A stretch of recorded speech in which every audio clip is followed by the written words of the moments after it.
সুবহানাল্লাহ। ওই সব জায়গা থেকে দ্রুত অতিক্রম করবে যে তাদের উপরে গজব নাজিল হবে, গজবটা না জানে আমার উপরও নাজিল না হয়, ঠিক কিনা?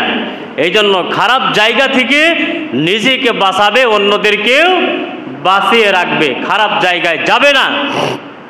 এটা হচ্ছে মুমিনের সিফাত, মুমিনের গুণ। খারাপ জায়গায় যাওয়া যাবে না আমার ভাইরা। আবার খারাপ কথা বলাও যাবে না, কিন্তু খারাপের প্রতিবাদ করা যাবে, ঠিক কিনা? খারাপের প্রতিবাদ করা যাবে। আবার বলবে, মনে মনে করেন না যে খারাপ জায়গায়, হ্যাঁ আমার সামনে একটা খারাপ কাজ করতেছে, একটা নসিহত বা প্রতিবাদ করব না, এরকম নয়। প্রতিবাদ করার কথা আছে। যেহেতু আমাদের দেশ 90-92% মুসলমান, এখানে প্রতিবাদ করাটা মনে মনে প্রতিবাদ করা যাবে না, ডাইরেক্ট প্রতিবাদ করতে হবে, ঠিক কিনা? খারাপ কাজ করব না, খারাপ কাজ করতেও দিব না। কিন্তু আমাদের দেশ হয়েছে উল্টা। ভালো কাজ যদি একটু ভালো কাজের কথা বলা হয় তাহলে আরও মানে আসে, বিপদ আসে, ঠিক কিনা? আসে কিনা? গতকালকে কি হয়েছে জানেন? গাজীপুর এক সাংবাদিক চাঁদাবাজদের বিরুদ্ধে কলম ধরেছে, চাঁদাবাজের বিরুদ্ধে কথা বলেছে এবং লেখালেখি করেছে, পত্রিকায় ভিডিও করেছে। এর কারণে চাঁদাবাজরা তাকে একদম, যেটা আমরা প্রাথমিক পর্যায়ে শুনেছি, চাঁদাবাজগুলো যাদের শরীরে রাখছে তারা ওই সাংবাদিককে কালকে একেবারে হত্যা করে ফেলছে। কি করছে? হত্যা করছে। তাহলে হক কথা বলাও মুশকিল, ঠিক কিনা? এখন চাঁদাবাজের দেশ শুকরিয়া আদায় করো, কিন্তু আল্লাহকে নিয়ে তোমরা কোনো চিন্তা করো না। আল্লাহর সিফত নিয়ে চিন্তা করো, আল্লাহর নিয়ামত নিয়ে চিন্তা করো, শুকর গুজার করো, কিন্তু আল্লাহকে নিয়ে চিন্তা করো না। বুখারী, সহিহ বুখারী। সেটা কিরকম? যে আল্লাহ আছে না নাই, থাকলেও আল্লাহ এখন কি করছে, আল্লাহ এখন কোথায় আছে, আল্লাহ কি খায়, এই যে আল্লাহ সম্পর্কে আজে বাজে চিন্তা, আল্লাহর নবী স্পষ্ট হাদিসে নিষেধ করেছেন, এগুলো নিয়ে চিন্তা করো না। তাহলে কি হবে? তোমার ঈমান নষ্ট হয়ে যাবে। ঈমান কি হবে? নষ্ট হয়ে যাবে। চিন্তা করো, আল্লাহ এত সুন্দর পৃথিবী বানিয়েছে, কোনো পিলার নাই, খুঁটি নাই, এত নাজ নিয়ামত আমাদের জন্য, ফল ফুল সব কিছু আল্লাহ পাক আমাদের জন্য দান করেছেন। এই নিয়ে চিন্তা করো আর আল্লাহ শুকরিয়া আদায় করো। সুবহান।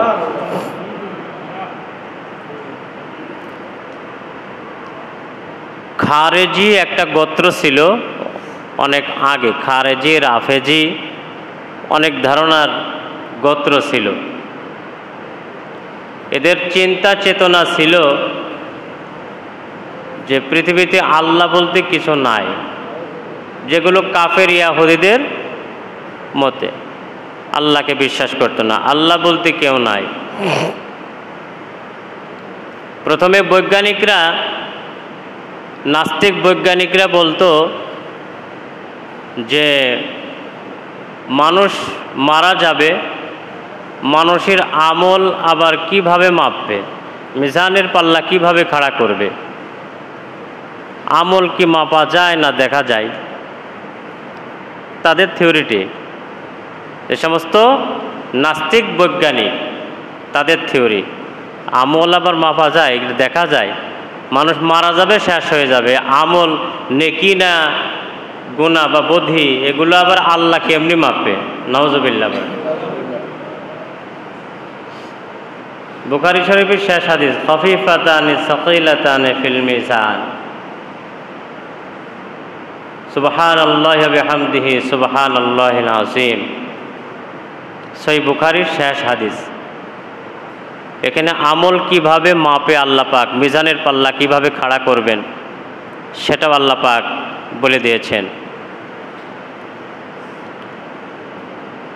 তো ওরা বলতো যে আমল কিভাবে মাপবে, এটা কি দেখা যায় না মাপা যায়? এরপরে যখন আস্তে আস্তে মানুষের যখন শরীরে জ্বর হয়, তাপমাত্রা বাড়ে না, এই তাপমাত্রা যখন ডাক্তারির মাধ্যমে প্রাথমিক পর্যায়ের আলোচনা, যখন এই থার্মোমিটার বাহির হলো, মানুষের বগলের নিচে দেয়, জিহ্বার নিচে দেয়, দেওয়ার পরে আপনার আমার শরীরে কতটুকু তাপমাত্রা 102 না 3, 4, 5, এই থার্মোমিটার যখন বাহির হলো তখন বৈজ্ঞানিকরা বলল যে মানুষের শরীরে তাপ তো দেখা যায় না, এটাও মাপা যায়।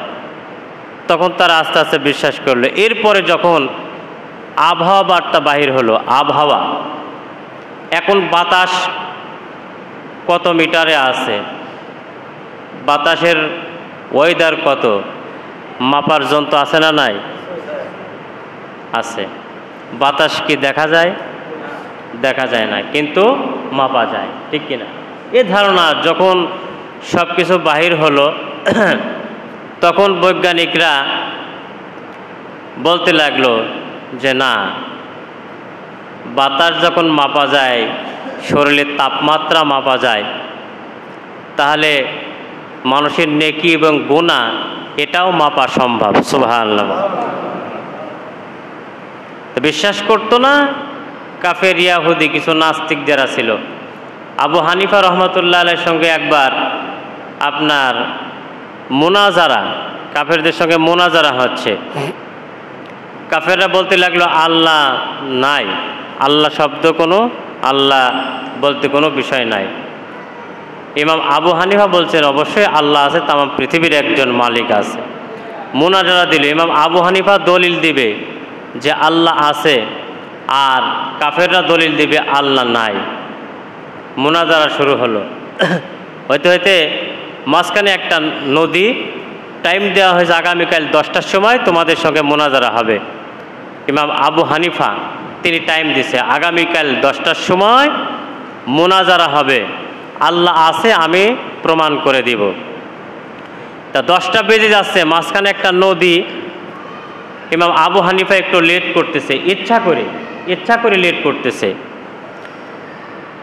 লেট করার পরে আপনার অনেক পরে গেছে, আর ওদিকে কাফেররা তারা রং মাখামাখি শুরু করছে। দেখছো আল্লাহ নাই আমরা বলছি, আর সে মোল্লা 10টার সময় আসার কথা, দেখো আজকে আসে নাই, অতএব আল্লাহ নাই।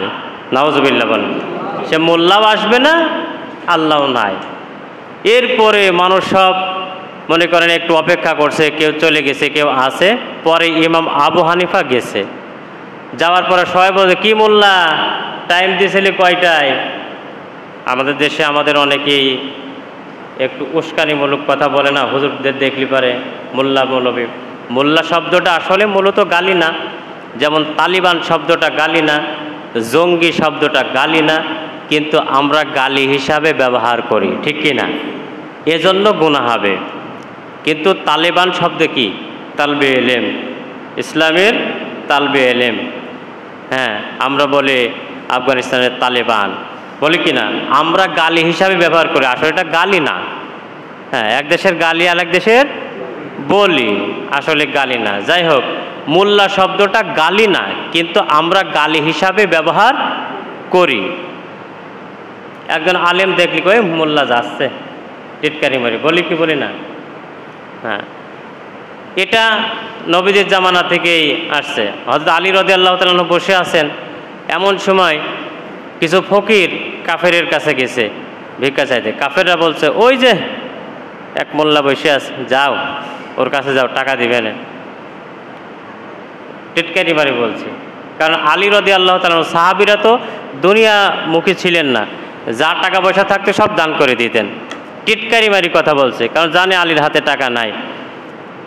এরপরে কিতাবের ভিতরে পড়ছি, ফকির আসছে আলীর কাছে, আসার পরে ভিক্ষা চাইছে।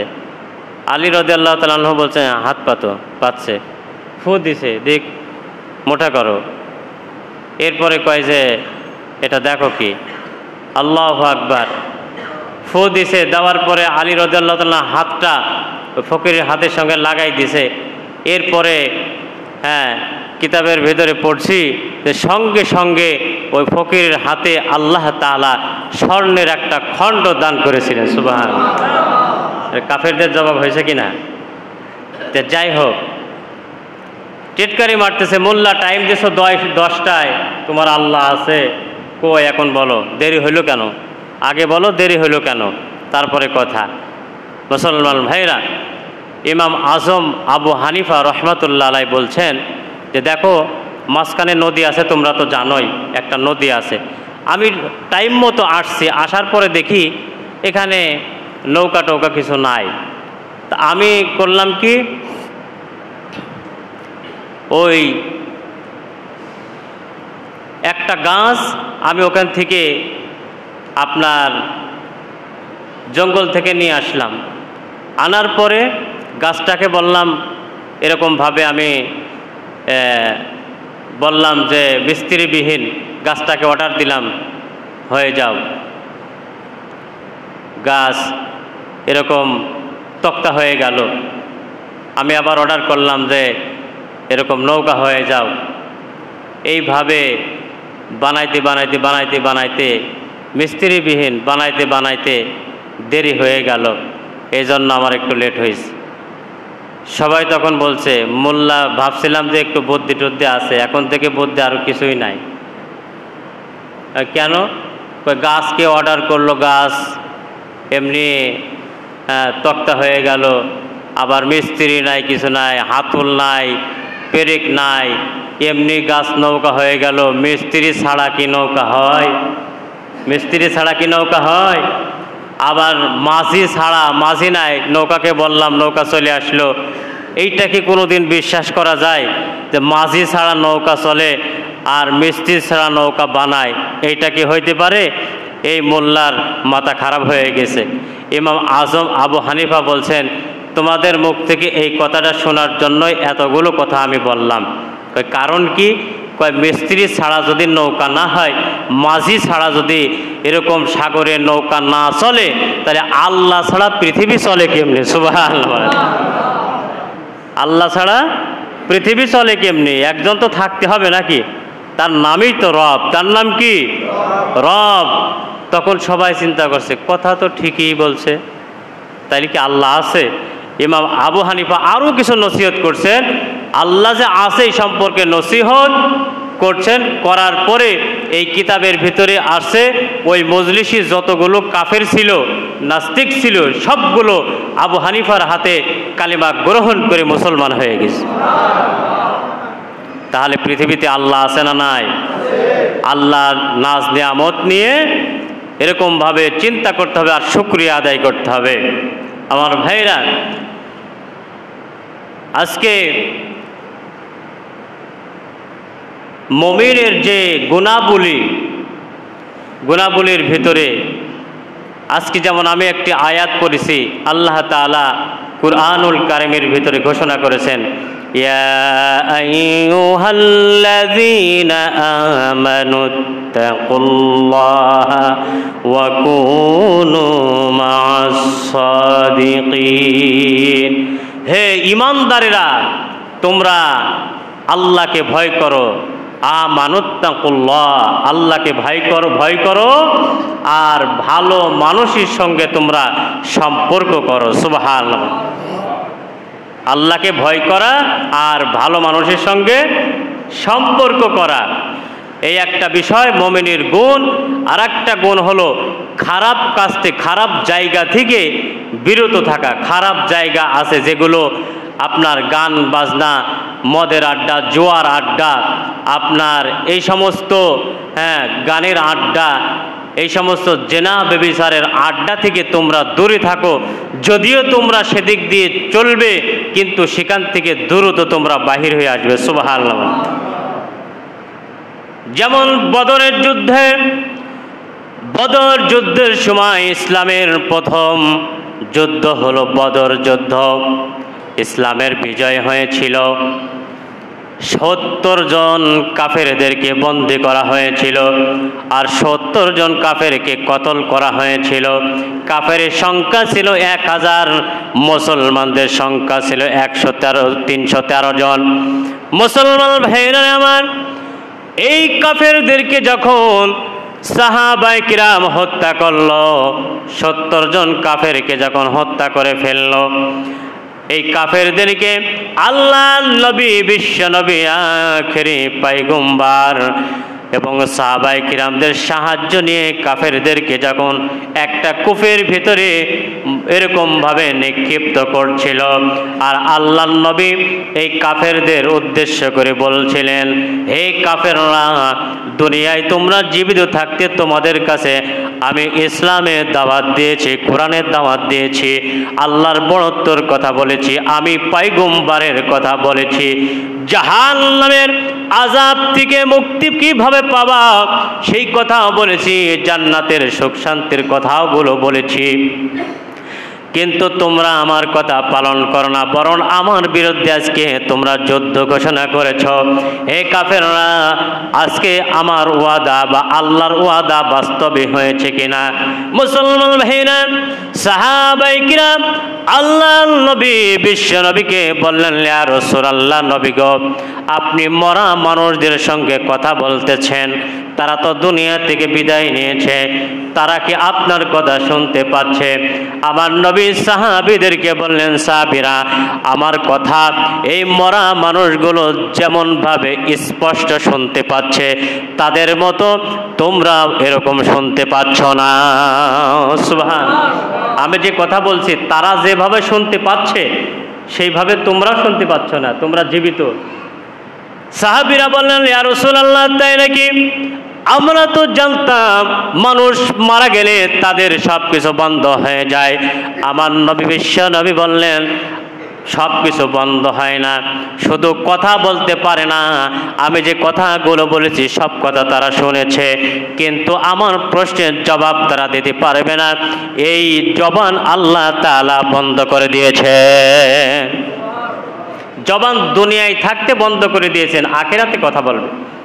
মুসলমান ভাইরা, যেই কথা বলছিলাম, এই বদর যুদ্ধের কাফেরদেরকে একটা কূপের ভেতরে যখন আল্লাহর নবী এরকম সাহাবীদেরকে নিয়ে সাথে নিয়ে যখন কূপের ভিতরে নিক্ষেপ করলেন, মুসলমান ভাইরা, কিছুদিন পরে আল্লাহর নবী যখন সাহাবীদেরকে নিয়ে বদরের যুদ্ধের পাশ দিয়ে যখন যাচ্ছিলেন, আল্লাহর নবী সাহাবীদেরকে নিয়ে দ্রুত চলে গেলেন। এমনভাবে দ্রুত চলে গেলেন, সাহাবীরা বললেন, ইয়া রাসূলুল্লাহ, আপনি এত দূরে যাচ্ছেন কারণ কি? এতক্ষণ আস্তে আস্তে আসলাম, এই জায়গাটায় আপনি দ্রুত আসলেন, আমাদেরকেও দ্রুত যাওয়ার কথা বললেন, কারণ কি? আমার নবী বললেন, সাহাবীরা, এই জায়গাটা হলো দূষিত জায়গা, তোমরা কি জানো না? বদর যুদ্ধের যেই সমস্ত কাফেরদেরকে কতল করা হয়েছিল, সমস্ত কাফেরদেরকে এই জায়গায় রাখা হয়ে গিয়েছিল, তারা জাহান্নামী, তারা কাফের। আল্লাহর আযাব 24 ঘন্টায় এই জায়গায় অবতীর্ণ হয়।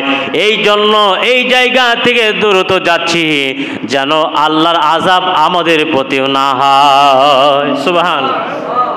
এই জায়গা থেকে দ্রুত যাচ্ছে এই জন্য, যেখানে আযাব হচ্ছে, জাহান্নামীদের কাফেরদের আযাব চলতেছে, আমি দেখতেছি, ওহীর মাধ্যমে বুঝতেছি, জিবরিল আমিন বলেছেন, অতএব এই জায়গায় বেশিক্ষণ থাকা যাবে না, এই জায়গা থেকে যত দ্রুত যাওয়া যায়, কারণ গজব আমাদের উপরও আসতে পারে, ঠিক কিনা? এই জন্যই মুমিনের সিফাত হলো, খারাপ জায়গা যেখানে আছে সেখানে থাকবে না, যাবে না, মদের আড্ডাখানায় যাবে না, জোয়ার আড্ডাখানায় যাবে না, এরকম জেনা ব্যভিচারের আড্ডাখানায় যাবে না, যেখানে তাস বিলাস হয়, খারাপ কথা হয়, উচ্ছৃঙ্খল হয়, গান বাজনা হয়, ওই জায়গায় যাবে না। এবং যদি যাওয়ার কোনো রাস্তাও না থাকে, ওই জায়গা দিয়ে যদি যেতেও হয়, ওই জায়গা থেকে দ্রুত চলে যাবে। সুবহানাল্লাহ। ওই সব জায়গা থেকে দ্রুত অতিক্রম করবে, যে তাদের উপরে গজব নাজিল হবে, গজবটা না জানে আমার উপরও নাজিল না হয়, ঠিক কিনা? এই জন্য খারাপ জায়গা থেকে নিজেকে বাঁচাবে, অন্যদেরকেও বাঁচিয়ে রাখবে, খারাপ জায়গায় যাবে না। এটা হচ্ছে মুমিনের সিফাত, মুমিনের গুণ, খারাপ জায়গায় যাওয়া যাবে না। আমার ভাইরা, আবার খারাপ কথা বলাও যাবে না, কিন্তু খারাপের প্রতিবাদ করা যাবে, ঠিক কিনা? খারাপের প্রতিবাদ করা যাবে। আবার বলবে, মনে মনে করেন না যে খারাপ জায়গায়, হ্যাঁ, আমার সামনে একটা খারাপ কাজ করতেছে, একটা নসিহত বা প্রতিবাদ করব না এরকম নয়, প্রতিবাদ করার কথা আছে। যেহেতু আমাদের দেশ 90-92% মুসলমান, এখানে প্রতিবাদ করাটা মনে মনে প্রতিবাদ করা যাবে না, ডাইরেক্ট প্রতিবাদ করতে হবে, ঠিক কি না? খারাপ কাজ করব না, খারাপ কাজ করতেও দিব না। কিন্তু আমাদের দেশ হয়েছে উল্টা, ভালো কাজ যদি একটু ভালো কাজের কথা বলা হয় তাহলে আরও মানে ইয়ে আসে, বিপদ আসে, ঠিক কি না? আসে কি না? গতকালকে কি হয়েছে জানেন? গাজীপুর এক সাংবাদিক চাঁদাবাজদের বিরুদ্ধে কলম ধরেছে, চাঁদাবাজের বিরুদ্ধে কথা বলেছে এবং লেখালেখি করেছে, পত্রিকায় ভিডিও করেছে। এর কারণে চাঁদাবাজরা তাকে একদম, যেটা আমরা প্রাথমিক পর্যায়ে শুনেছি, চাঁদাবাজগুলো যাদের শরীরে রাখছে তারা ওই সাংবাদিককে কালকে একেবারে হত্যা করে ফেলছে। কি করছে? হত্যা করছে। তাহলে হক কথা বলাও মুশকিল, ঠিক কিনা? এখন চাঁদাবাজের দেশ চলতেছে, এখন চাঁদাবাজ চলতেছে, চাঁদাবাজ। আমার ভাইরা, এই সমস্ত খারাপ কাজের ভিতরে যাওয়া যাবে না। খারাপ যেখানে হয় সেখান থেকে দ্রুত চলে যাওয়া মুমিনের সিফত। আর একটা মুমিনের সিফত হলো আল্লাহ রাব্বুল আলামিনকে ভয় করা এবং ভালো মানুষদের সঙ্গে সম্পর্ক করা। সুবহান। ভালো মানুষদের সঙ্গে সম্পর্ক করা, ভালো মানুষ যারা তাদের সঙ্গে সম্পর্ক করতে হবে। কারণ খারাপ যারা, যেমন বদরের যুদ্ধের যেই আলোচনা করলাম, এদের ব্যাপারেও কোরআন অনেক আয়াত নাজিল হয়েছে, সূরা বাকারার ভিতরে আসছে। আল্লাহ তাআলা বলেন, খতামাল্লাহু আলা কুলুবিহিম ওয়া আলা সামঈহিম ওয়া আলা আবসারিহিম গিশাওয়া ওয়া লাহুম আযাবুম মুবিন। আল্লাহ তাআলা বলছেন, হে নবী, আপনি ভালো কাজের আদেশ যতই দেন, যতই দাওয়াত দেন, তারা ঈমান আনবে না, তাদের অন্তরে আমি আল্লাহ মোহর মেরে দিয়েছি, সিল মেরে দিয়েছি। সুবহানাল্লাহ, সিল মেরে দিয়েছি। এই জন্য ভালো কাজ করা এবং ভালো কথা বলা আর আল্লাহকে ভয় করা আর সত্যবাদীদের সঙ্গে সম্পর্ক করা। আল্লাহ নবী হাদিসে বলেন, আল মারউ মা'a মান আহাব্বা, যার সঙ্গে মোহাব্বত থাকবে কিয়ামতে আল্লাহ তার সঙ্গে জান্নাত নসিব করবেন। সুবহানাল্লাহ। এই জন্য ভালো মানুষের সঙ্গে, আতরের দোকানে গেলে আতরের ঘিরান পাবেন, ঠিক কিনা? আর আপনি যদি মদের ঘরে যান তাহলে মদের ঘিরান পাইবেন, যেখানে যাবেন সেই ঘিরান পাইবেন। ভালো মানুষের সঙ্গে যাইবেন, ভালো কথা ভালো উপদেশ পাইবেন, ঠিক কিনা? আজান হলে ভাই চলো নামাজে যাই, হ্যাঁ নামাজ পড়তে আসে, এই কথাটাই বাড়াবে। আর খারাপের সঙ্গে যাবেন, আজান কোন দিকতে হবে, নামাজ কোন দিকতে যাবে আপনি টের পাইবেন না, আরও কবে চলো ওখানে নাটক হচ্ছে, গান বাজনা হচ্ছে, মেলা হচ্ছে, মেলায় যায়, ঠিক না? ঠিক। এই জন্য ভালো মানুষের সঙ্গে থাকবেন, ভালো কথা বাহির হবে। ইয়া আইয়ুহাল্লাযীনা আমানুত্তাকুল্লাহ, হে মুমিনগণ আল্লাহকে ভয় করো। আমানুত্তাকুল্লাহ, তোমরা আল্লাহকে ভয় করো। ওয়াকুনু মা'আস সাদিকিন, তোমরা নেককার বান্দা, সাদিকিন বান্দা যারা, তাদের সঙ্গে তোমরা সম্পর্ক করো। সুবহানাল্লাহ। মুসলমান ভাইয়েরা আমার, এই জন্যই সাহাবীদের ইতিহাস দেখলে বোঝা যায়, অনেক সাহাবী আল্লাহর নবীর সঙ্গে এমনভাবে সম্পর্ক করেছিলেন, সবসময়ের জন্য নবীজির সঙ্গে থাকতেন। হযরত আবু বকর রাদিয়াল্লাহু তাআলা আনহু আল্লাহর নবীর সঙ্গে সব সময় থাকতেন, ছোটকালের বন্ধু। নবীজির সমস্ত কাজের সাথী, ছোটবেলার সাথী আবু বকর রাদিয়াল্লাহু তাআলা আনহু। আবু বকর একবার আল্লাহর নবী আবু বকরকে জিজ্ঞাসা করেছিলেন, আবু বকর তুমি কি ভালোবাসো? আবু বকর আল্লাহর নবীকে বলেছিলেন, ইয়া রাসূলুল্লাহ, আমি 3টা জিনিস ভালোবাসি। আল্লাহর নবী বললেন, 3টা জিনিস কি ভালোবাসো? আবু বকর বললেন, ইয়া রাসূলুল্লাহ, আমি আবু বকর সব সময়ের জন্য আল্লাহর নবী আপনার কাছে পয়গম্বর, আপনার কাছে বসে থাকা, আপনার নিকটবর্তী থাকা সব সময় আমি আবু বকর পছন্দ করি। সুবহানাল্লাহ। 1 নম্বরে আমি আবু বকর আপনার কাছে বসে থাকা, সব সময় আপনার কাছে থাকা, আপনার সোহবত নেওয়া আমি বেশি পছন্দ করি, ভালোবাসি। সুবহানাল্লাহ। মুসলমান ভাইরা আমার, 2 নম্বরে আপনার চেহারার দিকে আমি আবু বকর তাকায় থাকা বেশি পছন্দ করি। কারণ আপনার চেহারার মতো চেহারা পৃথিবীতে কোনো মানুষ আর এই পৃথিবীতে আসবে না। ইউসুফ নবী বলেন, ইউসুফ নবী সবথেকে বেশি সুন্দর ছিলেন, সেটা হলো সাদা সুন্দর, দুধে সুন্দর বলে, একটা সাদা সুন্দর আর একটা লাল বর্ণ সুন্দর। ইউসুফ নবী পরিষ্কার ফর্সা ছিলেন, দুধের মতো সাদা সুন্দর। ইউসুফ নবী নিজেই বলেন আমার পায়গম্বার আখিরি পায়গম্বার।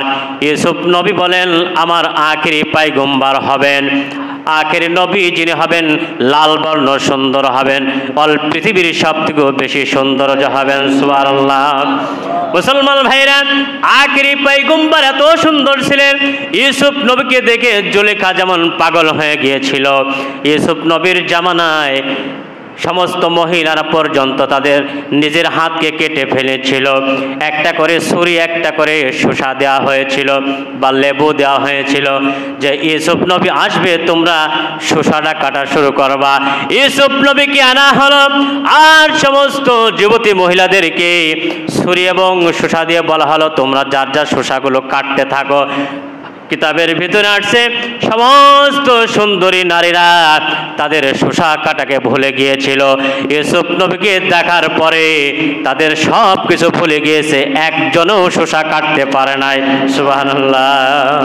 ইউসুফ নবী চলে যাচ্ছে, যাওয়ার পরে সবাই দেখে হায় হায় আমাদের তো অর্ডার দিয়েছে শসাটা কাটার জন্য, আমরা তো কেউই কাটি নাই, কারণ ইউসুফ নবীর চেহারা এত সুন্দর ছিল, সমস্ত যুবতী নারীরা চেহারা দেখেই সব ভুলে গিয়েছিল। সুবহানাল্লাহ। তাহলে আমার নবীর চেহারা কত সুন্দর ছিল। মুসলমান ভাইরা আমার, আবু বকর বললেন আমার নবীকে বললেন আপনার চেহারা দেখা আমি পছন্দ করি। আবু হুরায়রা এক হাদিসে বলেন আমার নবীর চেহারা এত সুন্দর ছিল, একবার আকাশের এরকমভাবে পূর্ণিমার চাঁদ উঠেছে, পূর্ণিমার চাঁদের দিকে আমি আবু হুরায়রা একবার আল্লাহর নবীর দিকে তাকায় আর একবার চাঁদের দিকে তাকায়। আমার নবী জিজ্ঞাসা করলেন আবু হুরায়রা একবার চাঁদের দিকে তাকাও একবার আমার দিকে তাকাও, কারণ কি বলতে শুনতে চায়। আবু হুরায়রা বললেন ইয়া রাসূলুল্লাহ আমি একবার চাঁদের দিকে তাকাই একবার আপনার চেহারার দিকে তাকাই, এই জন্য তাকাই আমি চাঁদের ভিতর দেখতে পেলাম কালো কালো রাশির মতো দাগ আছে, কিন্তু আপনি পয়গম্বরের চেহারার মধ্যে কোনো দাগ নাই। চাঁদের ভিতরে রাশি রাশি দাগ, কালো কালো দাগ, কিন্তু আপনার চেহারার ভিতরে কোনো দাগ না। এত সুন্দর চেহারা আল্লাহ পাক আপনাকে দিয়েছেন। সুবহানাল্লাহ। মুসলমান ভাইরা, আবু বকর বললেন ইয়া রাসূলুল্লাহ 3 নম্বরে আমার জাগতিক দুনিয়ার মাল সম্পদ বলতে যা বোঝায় সব কিছু আপনার নিকটে আপনার হাতে দান করে দিয়ে আমি পছন্দ করি। এই জন্যই তাবুকের যুদ্ধের সময় আল্লাহর নবী সমস্ত সাহাবীদেরকে বললেন যুদ্ধ শুরু হবে, অনেক বড় যুদ্ধ, অর্থের প্রয়োজন। সাহাবাই কিরাম কেউ অর্ধেক মাল নিয়ে এসেছেন, কেউ এরকম 1 ভাগ নিয়ে এসেছেন। মহিলারা কানের দুলনাকের ফুল পর্যন্ত নবীজির হাতে দিলেন। এরপরে নবীজি আমার জিজ্ঞাসা করলেন ওমর তুমি কত দিয়েছো? আলী উসমানকে জিজ্ঞাসা করলেন, সবাই বললেন আমি অর্ধেক দিয়েছি, অর্ধেক বাড়িতে রেখে এসেছি। কেউ বললেন আমি 3 ভাগের 1 ভাগ মাল আপনাকে দিয়েছি, 3 ভাগ বাড়িতে রেখেছি। আল্লাহর নবী বললেন আমার আবু বকরকে দেখছি না, কারণ কি? আবু বকর বাড়িতে যে স্ত্রীকে বললেন প্রাণের বিবি গো যুদ্ধ শুরু হবে, নবীজি আমার অর্থ চেয়েছেন যুদ্ধের জন্য, ইসলামের জন্য বাড়ি কিছু আছে কিনা দাও। আবু বকর বলার পরে স্ত্রী বললেন প্রাণের সামগ্রী একটু জব আছে, জবের আটা আছে, তাছাড়া কিছু নাই। আবু বকর বললেন ওইটুকুই দাও। আবু বকরের স্ত্রী কি দিয়ে বানবেন সেটাও নাই, নিজের পণ্যের এরকম পোশাকটা ছিঁড়ে আবু বকরকে পোটলাটা দিলেন। আবু বকর গাছের আড়ালে দাঁড়িয়ে আছেন। নবীজি আমার বললেন আবু বকরকে দেখছি না, কারণ কি? সাহাবীরা বললেন আবু বকর গাছের আড়ালে দাঁড়িয়ে আছে। আল্লাহর নবী ডাক দিলেন আবু বকরকে ডাক দাও। আবু বকর আসলেন, আসার পরে বললেন আবু বকর তুমি গাছের আড়ালে দাঁড়াইছো, কাঁদতেছো, চোখের পানি ছেড়ে দিছো, কারণ কি? আবু বকর বললেন ইয়া রাসূলুল্লাহ আমার জাগতিক মাল বলতে তেমন কিছু নাই, সমস্ত সাহাবীরা লক্ষ লক্ষ স্বর্ণ মুদ্রা টাকা পয়সা দান করেছে, আমি কি দেব? বাড়িতে আমার বিবির কাছে যতটুকু আটা ছিল, গম ছিল, সবটুকুই আমি আপনার হাতে দিয়ে দিলাম। আমার বাড়িতে আগামী উক্ত খাবার মতো কিচ্ছু নাই। সুবহানাল্লাহ, কিচ্ছু নাই। নবীজি বললেন, সাহাবীরা তোমরা লক্ষ লক্ষ স্বর্ণ মুদ্রা টাকা পয়সা দান করেছো, কিন্তু আমার আবু বকর যেটুকু মাল দান করেছে তোমাদের সবার থেকে নেকি আবু বকরের বেশি হয়েছে। সুবহানাল্লাহ। সাহাবীরা প্রশ্ন করলেন, ইয়া রাসূলুল্লাহ, কারণ কি? আবু বকর তো অল্প কিছু আটা দিয়েছে, আবু বকরের নেকি এত বেশি হয়ে গেল? আমি তো লক্ষ লক্ষ টাকা স্বর্ণ দিলাম, আমি মুদ্রা দিলাম, আমি লাখ লাখ টাকা দিলাম, আমার থেকেও আবু বকরের নেকি বেশি হলো। কারণ কি? নবীজি বললেন, তুমি তো সবটুকু আনো না, আমাকে মোহাব্বত করো নাই। আমাকে মোহাব্বত যদি করতে, ইসলামকে মোহাব্বত করতে, ইসলামের জন্য সবটুকু নিয়ে এসে দিতে, তুমি 1 লাখ দিয়েছো, আরো 5 লাখ বাড়িতে রাখছো। হ্যাঁ, তুমি 1 ভাগ দিয়েছো, 2 ভাগ রেখে আসছো। তুমি